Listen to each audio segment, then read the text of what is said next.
Hi guys, তোমরা সবাই কেমন আছো? আই হোপ তোমরা সবাই ভালো আছো। আমি অনেক ভালো আছি। তো আজকে ব্লগটা হচ্ছে শুধু ঘোরাঘুরি নিয়ে। আজকে আমরা চলে আসছিলাম রমনা পার্কে অ্যান্ড আমরা মেইনলি রমনা পার্কে আসছিলাম কিছু পিকচার ক্লিক করতে। এমনি আমাদের আস্তে আস্তে অনেক লেট হয়ে গেছিলো। অলমোস্ট এখন 5:15 or 5টার মতো বাজে। তো আমরা এখন যাব রমনা পার্কে, যে ব্রিজটা আছে ওখানে পিকচার ক্লিক করতে। অ্যান্ড আমরা সবাই পরে white colour dress and jeans পরে আসছিলাম। তো আমরা ফাইনালি ব্রিজের কাছাকাছি চলে আসছি। অ্যান্ড এখান থেকে আমি কিছু সুন্দর সুন্দর ক্যাপচারগুলো ভিডিও করতেছিলাম।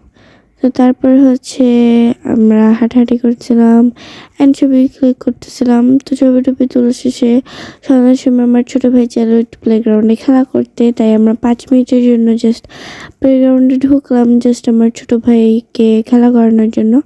তো তারপর আমরা আবার বের হয়ে গেছি আরেক জায়গায় যাওয়ার জন্য। তো এখন আমরা যাব দোল চত্বরে অ্যান্ড ওখানে আমরা একটু মজা টজা করবো এখানে।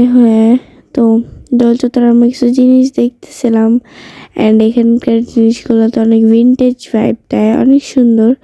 তো তারপরে আমরা এখান থেকে চলে যাব শহীদ মিনারের সামনে অ্যান্ড ওখানে একটা মজার খাবার আছে, সেটা কাবাব অ্যান্ড রুটি। তো ওনাদের এই খাবারটা অনেক মজা লাগে, টেস্টি লাগে। তো আমরা এখানে খেতে আসছিলাম সেই জন্য। তো আমরা যখন গেছিলাম অর্ডার দেওয়ার পরে তো কিছুক্ষণ বসে থাকা লাগে, 5 থেকে 10 মিনিট। তো তারপর আমাদের খাবার চলে আসছিল। দেন আমরা খাইছি সবাই অ্যান্ড খাবারটা অনেক মজা ছিল।